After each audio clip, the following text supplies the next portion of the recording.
This is Jeffrey Jones, also known as Triple J, coming to you with the Community Podcast. What we say community is only common unity. That is the tie between you and I. The tie for all, the tie that binds us, the tie that makes us, the tie that makes us whole.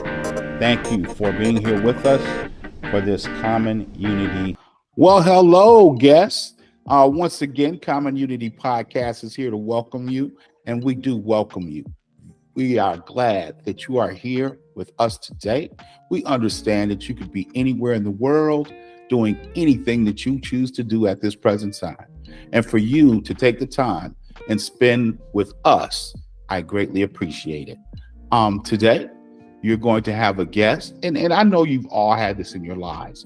With me, it's not the goal that I look for as much as the journey to get to the goal. And sometimes during that journey, you will meet people and you could tell that that individual's cut from a different cloth. And you could tell that that individual is special. And we have a special individual with us here today. Her name is Marsha Allen. Already in the short time that I've gotten to know her, I've learned quite a few things. And I'm hoping she'll share with you today some of the things that she shared with me. Miss Marsha Allen, could you please introduce yourself to the audience? Okay, my name is Sister Marsha L. Allen, and I am the Vision Keeper CEO for the Vineyard Farm, which is also known as the Hub in Rochester, New York. Now, when we look at the Hub, are we talking the 14603 area code? Well, it's 14605. Okay, 14605. Mm-hmm. And that's a very significant zip code, folks. Folks who live in Rochester, many know it, some don't. But folks who don't live in Rochester, this is going to be one zip code that is one of the poorest in the state. I think it's the second poorest in the state, if I'm correct. That's and that's out of 2,150 zip codes. Second poorest in the state, and the poorest in the city of Rochester as a zip code. Yes, and you can see that God has sent one of his warriors to help deal with that problem. He sees the war that needs to be fought in that 14605 zip code, and he's sending the right people there to take care of what he needs done. Normally, and I know that Miss Allen has been in the ministry for quite a while, and I know her ministry has been dealing with these type issues since 1999. But the most interesting thing is it's not just Rochester that she's helped out. Can you help us out with some of your travels and where you've been and what you've done? Well, we have served and continue our world headquarters for our ministry to serve the poorest of poor is Ghana, West Africa. And we had just done the grand opening of our headquarters on December 14th of 2019. And then you all know that Wuhan, China announced on December 31st, COVID. So I came back to the States, not even knowing that COVID was in the States, but we had been to Burkina Faso during that time as far as doing the work there. We have a base in Haiti, in Port-au-Prince, Haiti as well. And we have team members in China and had team members in Afghanistan, which have since been evacuated because of the issues in that country, and team members in Nigeria and also China. That is excellent. I mean, when you look at what she's doing internationally in her organization, I mean, this is well needed. As we know, governments today aren't what they were 20, 30 years ago as far as servicing the people. There are many politicians now who could care less about the people and more about themselves. So that makes Mrs. Allen, or Sister Allen, I'm sorry, Sister Allen, and more important person to have in your corner than some of these politicians who most rarely commit to vanity and self promotions. And I love that Sister Allen would take her time and dedicate her life to helping those in many cases who cannot help themselves. How did you discover the hub, Sister Allen? Well, what happened is that I came back to the United States on the 14th of January 2020 from Ghana from our grand opening. And then within a month, the borders for all the countries, there was no more travel. And there, effectively, I was stranded from my international work. And the work that we were doing overseas, we then established the first COVID-19 comprehensive defense hub, specifically established to fight on behalf of the poor who were dying and getting sick at a greater rate, and the seniors. Like 50% of the deaths were seniors, okay, in the state of New York. So we found that we needed to bring all the services, the food that people needed during COVID, the vaccinations, the testing, and we already had a 3-acre farm. So we brought all of those components onto the farm to make it easy for a family during this major, it's a 100-year crisis that none of us, living today went through ever in our lives. So that is how the hub came about, a concentrated, comprehensive place to take care of people who normally are already suffering from health disparities. 50% of our people that we took care of had no primary care doctor. 80% had comorbidities, high blood pressure, sugar, diabetes, cancer, you name it. So now you have this virus, COVID. That's just, an area where people are really going to suffer far more than the overall population. So the hub came about out of necessity, and I was stranded here in the United States. I'm glad you got stranded in my city. If you were going to get stranded, I'm glad you got stranded there. One of the things that I look at is that in the military, I spent 22 years in the military and 4 years as police officer, and then 15 years as an educator, retiring as an assistant principal. And most of the jobs that I've been in, I use pretty much the same formula. I'll look at those who are being successful, I'll analyze what they're doing, and then I'll try and break it down and see, okay, can I work this out? Is this scalable? Can I do this somewhere else? How do we implement some of the things that make this a success for these individuals into what we're doing? And I'll tell you, if people would just look at what you've done over the years and follow some of the things, because I noticed a common trend. You tend to go meet the people where they're needed, where you're needed. You go to them and you take everything that you can to address the problem to them, understanding that in most cases, those individuals have no way to travel. They don't have ways to go somewhere and get the things that they need. So by taking it to them, that eliminates a big part of the problem. So I mean, looking at your work, I would love to, in that field, have other people look at what you're doing, share it, see if they can latch on to you as a mentor, and maybe do the world a favor. Now that you're in Rochester and you've helped us out a little bit there, and I ain't gonna say a little bit, I'm gonna say a lot, because just looking at what you told me today about the people that you fed and the rent situation, I mean, y'all are sorely needed. Looking at that, what do you see in the future for cities such as ours when it comes to health? Because that's one of the things I know that you're adamant about improving. And I know that you have some gems of wisdom for us when it comes to talking about the health of our residents. Well, two things that are critical in nature. Housing is health. So if you have issues with your housing, your health is being impacted. So the first population, for example, in Rochester, the homeless woman on average in my area of zip code, the life expectancy is 42 years. The Oh, homeless man, the life expectancy is 54 years. But in Monroe County, the county which we're located in, the life expectancy is 77 years. So just being homeless, your life expectancy is 20 to 30 years less, depending on your gender.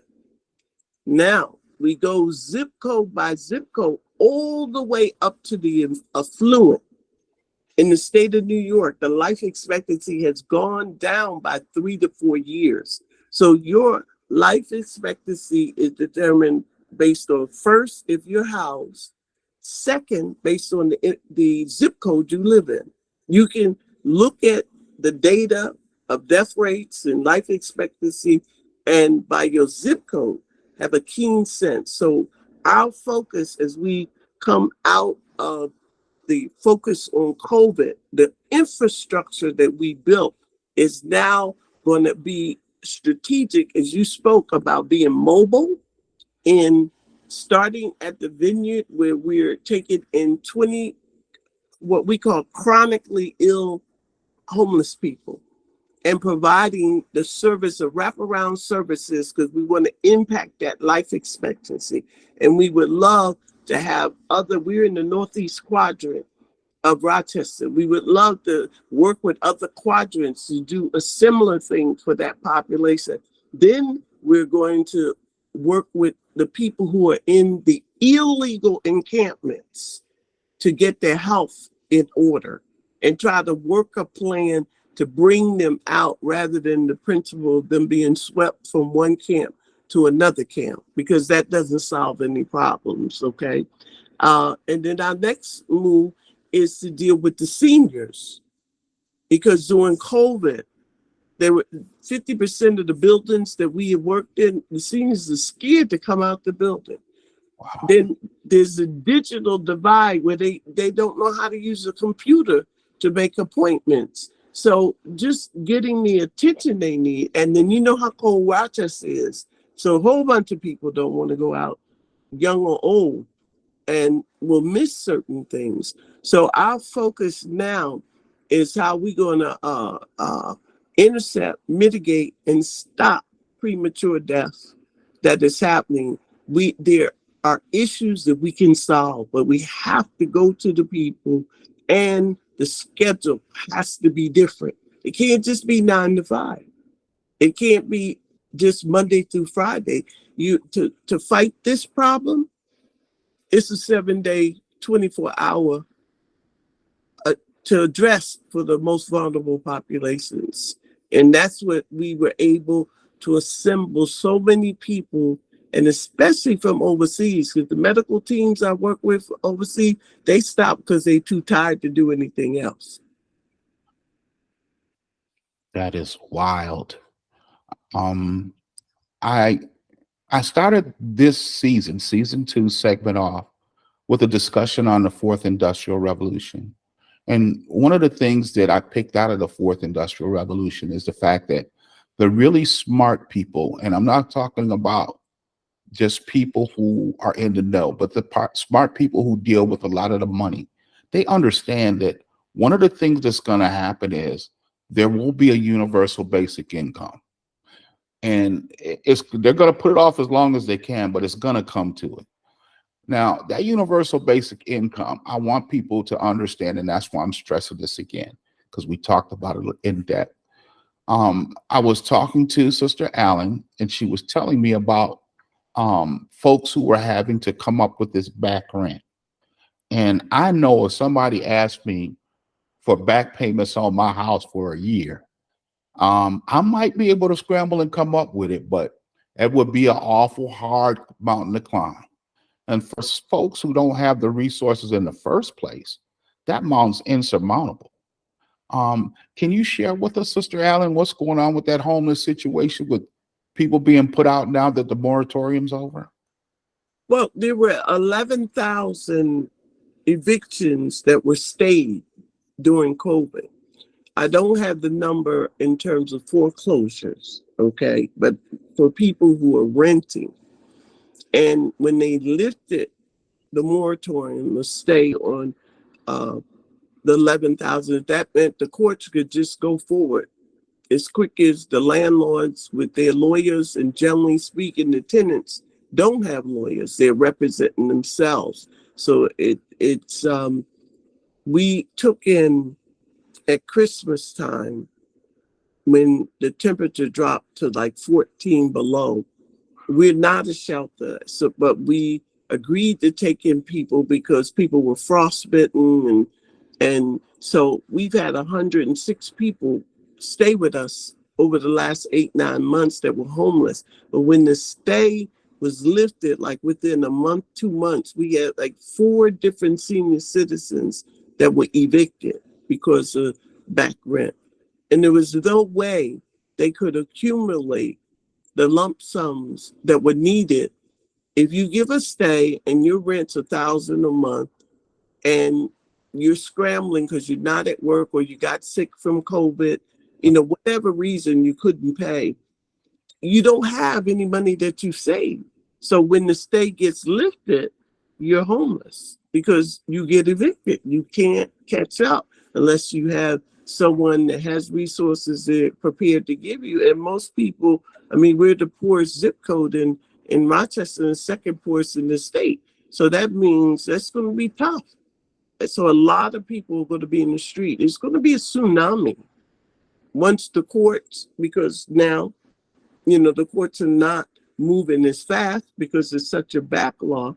But at a point, it's going to be a lot of people that never been homeless. And I hope that that situation can be addressed before it gets really out of hand. I heard you have a dynamic assembly person in Rochester now who's working to try and mitigate some of that stuff. I think his name is Demond Meeks. Mm-hmm. I heard nothing but good things about that man.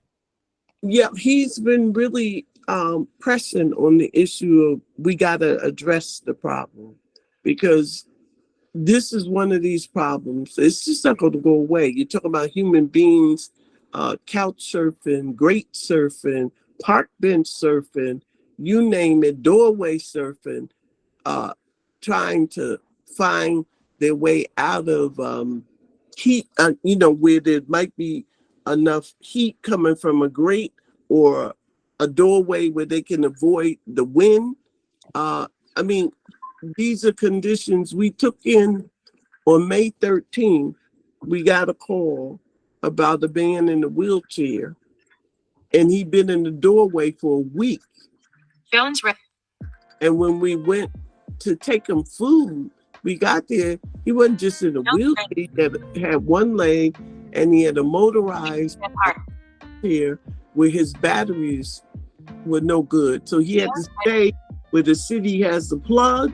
He would plug in there so he could go maybe 1 mile and come back. And he was there an entire week on Main Street. And that's like amazing to me. We have a second person that was at a bus stop, got evicted in a wheelchair for 2 days. And we went and picked her up. So what we intended to do for 3 weeks, to what they call code blue, when the temperatures are so harsh, we've had to continue. And we're not funded. We don't get grants for beds and all. Because we are on 3 acres and we have multiple buildings, we did what we had to do to help who we could help within the capacity of what we can do. So, we have couples that can't get in the shelters because they don't want to be separated. So when someone goes into a shelter, the man has to go over to this side and the woman over the other side. People who have pets, we still have, because most shelters, I think it may be one, you can take a pet, but they're in a kennel. They're not actually with you, but you don't lose the pet or you don't have to board it. So there are all these gaps, and forget the chronically ill because they need intensive watch. But that's not what generally will happen for a homeless person. So we got a lot of work to do. The people that came to the vineyard, I don't call them homeless. I call them a rising tide lifts all boats. And I really believe if we as a society, as a community, really invest in all the ways we can to bring up that population, the whole city comes up, the whole neighborhood comes up. I must agree with you. Yes. Yes. Um, it's just hard for me sometimes to stomach what I see when I see how those who have not are, to me it's just being mistreated to a large extent. If we focus with all of the empty structures that are around these different cities that can be revamped, rehabbed, and used for housing, we wouldn't have a homeless problem. But I guess that's a little too much to ask at this current time. It's not too much to ask. I mean, I have been in the field, as you said, 1999, and Mhm. I'm licensed ordained minister of the gospel of the Lord Jesus Christ. And he gave his last command was to go, okay? And even the church got to come out the building because the place of need, the tremendous need, if Jesus was to come back today, he would go to the populations on the grates, on the benches that are suffering, because he said he's going to judge the nations based on, did you feed me when I was hungry? Did you clothe me when I was naked? So for me, uh, the challenge is, have you learned to love God and love your neighbor as yourself?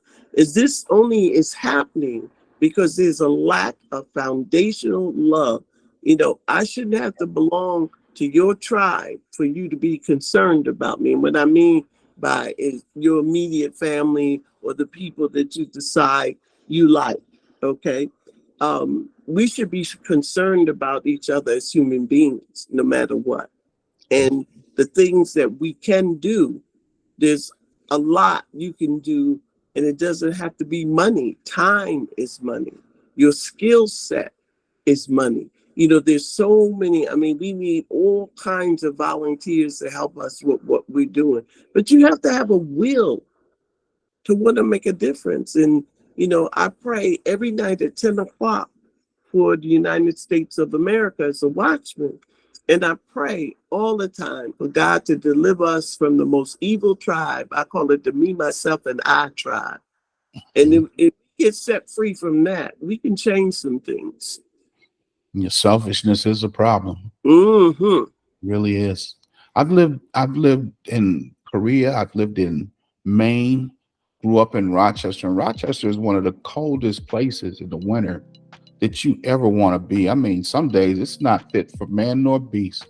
And Mm-mm. I can't imagine being homeless out in that type of weather in the wintertime. It's gotta be a deathly experience. I mean, any night you could freeze to death. Um, If you saw some of the people that came in, and we've had a couple lose toes, almost half their frostbitten. We've had a woman come in where we had to cut the ring off her finger, in terms of being out there in the cold. Um, so I'm really prayerful that we'll be able to do a work between now and what I call October 15th, because that's when the heat's supposed to come on. So if you outdoors, there's no heat coming on. And to get to the people who are outdoors, and no heat's coming on October 15th, but to have a plan and a segue out of those encampments that makes sense. And we're going to be asking the public to help us to do that, because it's not like we have a funding that says we're going to fund so you can go to these 27 camps or find the people who have gone into, there's a lot of people in abandoned buildings. You know, they break in. They don't want to be on the grate. They don't want to be on the park bench. So we really want to make a difference there. And once that population is dealt with, we want to be able to deal with the seniors, you know, the people whose life expectancy has been profoundly impacted by COVID coming through as it's come through. Excellent. I mean, it right now, just from that short piece of conversation, I could tell that y'all are on it. I mean, you're already planning it. It's not a reactionary thing. You're planning ahead and you're making it happen. And that's what we need. I get so tired of folks who just want to talk and no action.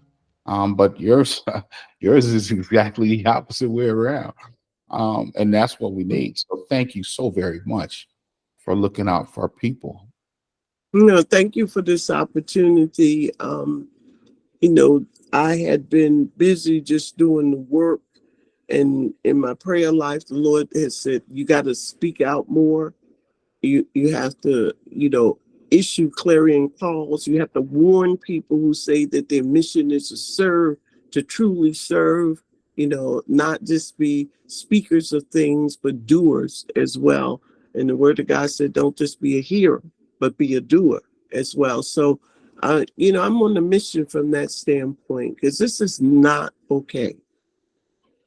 And I often, when I see situations, I say, you know, by the grace of God, there go I. That could be me.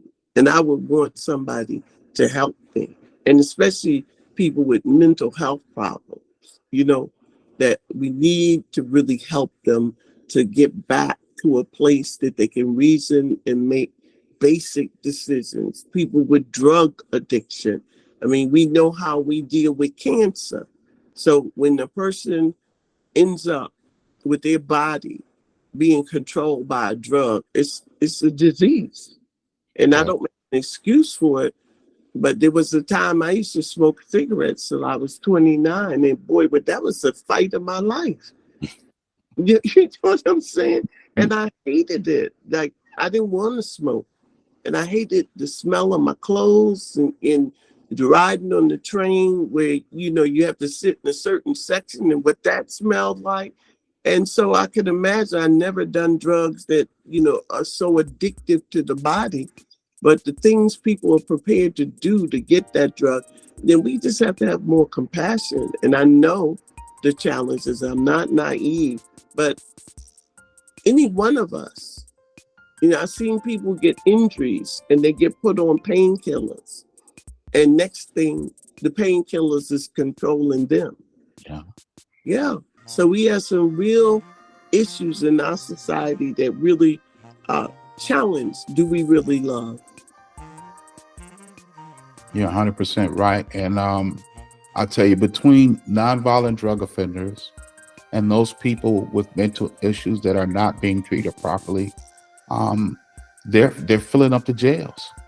And it's sad because with proper treatment, they don't need to be incarcerated. Those folks need to be out here just like everybody else, free. But I mean, if we're not going to give them what they need as far as treatment, how can we expect for them to act like everybody else? I mean, those issues are the issues that they have need to be solved, and then they could benefit from and contribute to society. But until we solve those issues, that's not going to happen. Well, we have to come out of the mentality that is very subtle, survival of the fittest. Mhm. Okay? And what I said, the tribal mentality, me, myself, and I, and my tribe. Okay. Um, and that means a change of heart. That's a spiritual work. Now, Yeah. you see a situation, you can look the other way and keep going like you didn't see it, or you can stop and do what you can do about it, or call somebody, or do something. But you have to have a heart that directs you that way. And for those that don't have that heart, we need to have them be sensitized. You could be in that situation, but you want people just to ignore you or put you in jail when you need counseling and medication to stabilize you. Because there's certain people, you put them in jail, you just make it a worse situation. You may have gotten a pound of flesh for whatever the crime as it's defined, but you're not going to help society in the long term when you don't treat people that can be treated. Yes, ma'am. I I'm not a rich guy, and I really don't want to be, but I'm comfortable now, and I think from listening to what you're doing, your work is so good that I'm going to have to contribute something because I know money's tight nowadays, and it's a struggle. So all those who can help should help. And I would ask that could you now please tell us where your website is located at, so maybe some other folks can also contribute to helping you make us a better place to live. We have a Facebook page which is called Operation Lightspeed. So if you go to that Facebook page, that's how you can reach us. And, in terms of where we're located, it's 126 Sanders Street, and that's in Rochester, New York. We do tours every Saturday from 1 to 5, and we will schedule tours. And the number to call us at is 585-820-4140. Yes, ma'am. Thank you so very much. And I'd like to ask, is there anything else that you would like to tell our audience before we part ways today? Well, we're going to, in the month of August, uh, be issuing a clarion call for more volunteers because we're going to be building uh, earth and tiny earth homes for 7 different households, people who have been homeless on our farm, and we'll train people how to build with earth as well. So, stay tuned because we will be back to you to help us in this quest. And God bless you all. And thank you so very much for being with us today.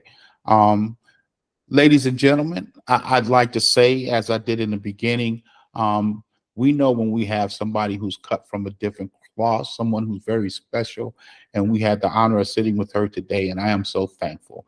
And once again, I am so thankful for you coming here, spending your time with us, as you could be anywhere doing anything. Once again, thank you, and positive vibes only, please. Have a great day.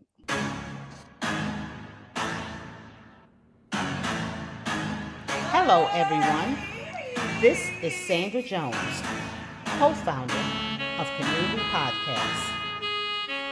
I'd like to say thank you to all our listeners and viewers.